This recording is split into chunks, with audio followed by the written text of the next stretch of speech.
The conservative platform has pretended to be about protecting families for decades now, protecting families from things like taxes that go to fund art programs, or gay people trying to get married, or Muslims trying to, I don't know, live. But in the past few years, far-right conservatives have become more and more mainstream conservatives, and their conspiracy theories are literally destroying families. Consider the Sandy Hook massacre of young children, which I've talked about in the past, and which conservative commentators like Alex Jones don't think actually happened. Jones, of course, has the ear of the president and even recently got a press pass for the White House. So that's where we are right now. And he doesn't think that 26 and 7-year-olds were gunned down mercilessly. He thinks that those children never existed and that their families are all crisis actors. And he's managed to convince his massive audience of this as well. And that audience includes government officials. There are actually people in positions of power in the government who think that Sandy Hook just never happened. And so now there are 20 families out there who not only have to cope with the fact that their children died from completely senseless gun violence, and they not only have to cope with the knowledge that Republican lawmakers won't do anything to stop America's epidemic of gun violence, but now they also have to deal with random conspiracy theorists stalking them, claiming that they're all government plants who never had any children at all. It's truly unimaginably cruel. And now that right-wing conspiracy machine has moved even further to the center and more mainstream to destroy yet another family, that of Seth Rich, a young man who was tragically killed in what police think may be a botched robbery that occurred last summer. In true conspiracy theorist fashion, conservatives decided that Rich wasn't just the victim of senseless gun violence, but that he was actually murdered by Democrats. Why?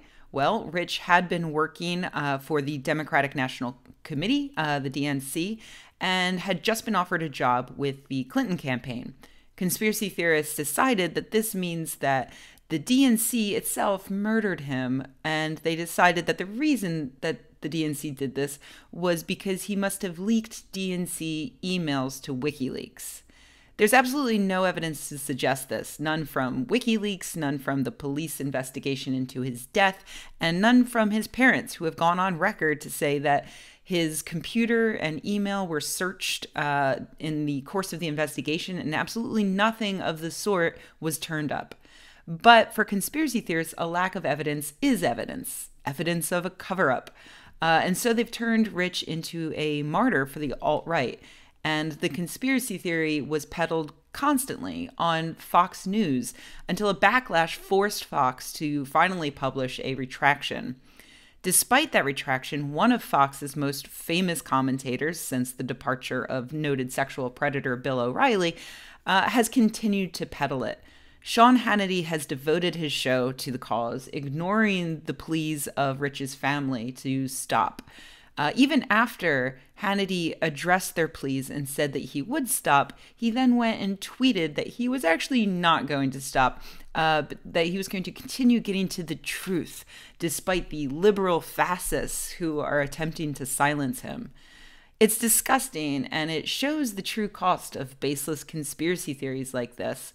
The Rich family has been inundated with complete nut jobs, both amateur and professional, like Hannity, calling them and pestering them for information that just doesn't exist. They wrote in the Washington Post, "With every conspiratorial flare-up, we are forced to relive Seth's murder, and a small piece of us dies as more of Seth's memory is torn away from us." That is completely heartbreaking, but it does nothing to conspiracy theorists like Hannity.